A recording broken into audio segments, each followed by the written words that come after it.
తెలంగాణలో అకాల వర్షాలు కురిశాయి. దీంతో తెలంగాణలో రైతులను వర్షం నిండా ముంచింది. కొనుగోలు కేంద్రాల్లోనే ధాన్యం తడిసిపోయింది. ఉమ్మడి వరంగల్ జిల్లాలో దయనీయంగా రైతుల పరిస్థితి నెలకొంది. ప్రస్తుతం మరింత సమాచారం ఇదే అంశానికి సంబంధించి మా కరెస్పాండెంట్ హరికృష్ణ అందిస్తారు. హరికృష్ణ, అకాల వర్షాల వల్ల రైతులు తీవ్రంగా నష్టపోయినట్టుగా తెలుస్తోంది. డీటెయిల్స్ ఏంటి? Thank you Sindhu. తెలంగాణలో విభిన్నమైన వాతావరణం నెలకొంది.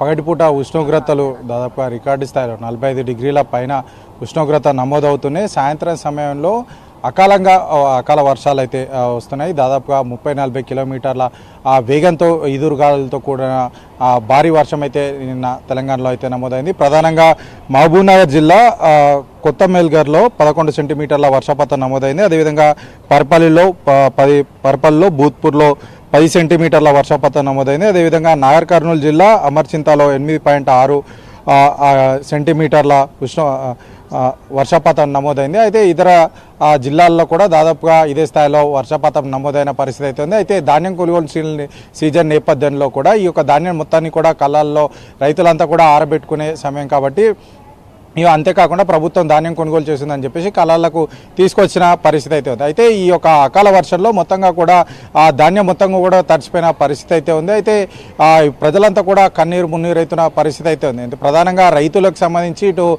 వరి అదేవిధంగా మొక్కజొన్నలకు సంబంధించి కొనుగోలు సీజన్ ఉన్న నేపథ్యంలో కూడా రైతులు మొత్తంగా కూడా ఈ యొక్క వారి యొక్క ధాన్యాన్ని మొత్తం కూడా కళాలకు తీసుకొచ్చిన నేపథ్యం అయితే ఉంది. అయితే ఈ అకాల వర్షాల వల్ల ఈ యొక్క ధాన్యం మొత్తంగా కూడా తడిచిపోయిన పరిస్థితి. ముఖ్యంగా వరంగల్ జిల్లా సంబంధించి ఈ యొక్క ధాన్యం వరంగల్ అదేవిధంగా ఖమ్మం జిల్లాలకు సంబంధించి ప్రధానంగా ఎక్కువగా ధాన్యం తడిచినట్టుగా అయితే సమాచారం అయితే అందుతుంది. ఇప్పటికే అటు ఈ వాతావరణ శాఖ హెచ్చరించిన నేపథ్యంలో కూడా తగు జాగ్రత్తలు తీసుకోవాలని చెప్పేసి ముఖ్యమంత్రి రేవంత్ రెడ్డి కూడా అధికారులను అప్రమత్తం చేయడం అయితే జరిగింది.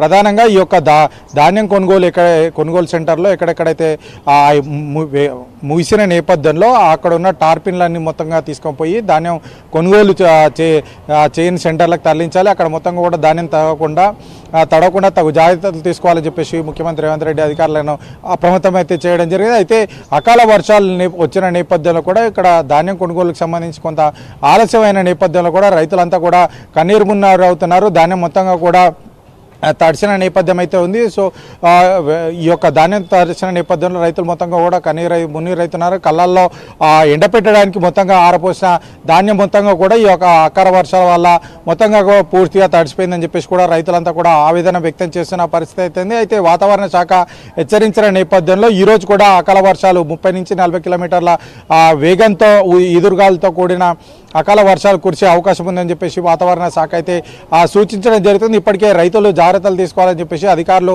రైతులందరినీ కూడా సమన్వయం చేసి ఈ యొక్క ధాన్యాన్ని వేగంగా ఈ యొక్క వర్షం కురియని ప్రాంతానికి తీసుకెళ్లాలని చెప్పేసి కూడా అధికారులకు ఆదేశాలు జారీ చేయబడ్డాయి. అయితే ఈరోజు ప్రధానంగా ఉదయం 8:30 గంటలకే దాదాపుగా 44 డిగ్రీల ఉష్ణోగ్రతలు నమోదైన నేపథ్యంలో కొన్ని జిల్లాల్లో ఈరోజు కూడా దాదాపుగా ఖమ్మం అదేవిధంగా ఆదిలాబాద్ అదేవిధంగా వరంగల్ జిల్లాల్లో ఎక్కువగా ఈ యొక్క ఉష్ణోగ్రతలు నమోదయ్యాయి. సాయంత్రం సమయంలో ఇదే జిల్లాల్లో యొక్క వర్షాలు ఉంటాయని చెప్పేసి కూడా వాతావరణ శాఖ సూచించడం జరిగింది. సో ఈ నేపథ్యంలోనే ఎక్కడైతే కొనుగోలు సెంటర్లకు సంబంధించి ప్రధానంగా కళ్ళాలకు రైతులు తీసుకొచ్చిన ధాన్యాన్ని త్వరితగతిన వెంటనే సురక్షిత ప్రాంతానికి తరలించాలని చెప్పేసి కూడా ఇప్పటికే అధికారులు రైతులను సమయం చేసుకొని ముందుకెళ్లాలని చెప్పేసి కూడా అధికారులకు ఆదేశాలు అయితే జారీ చేయబడ్డాయి. కానీ ప్రధానంగా ఈ యొక్క అకాల వర్షాల వల్ల రైతులు తమ ధాన్యాన్ని ధాన్యాన్ని ప్రభుత్వం కొనుగోలు చేసిన నేపథ్యంలో కళ్ళాలకు తీసుకొచ్చిన నేపథ్యంలో కూడా వారంతా కూడా ఇబ్బంది పడుతున్న పరిస్థితి అయితే ఉంది. అకాల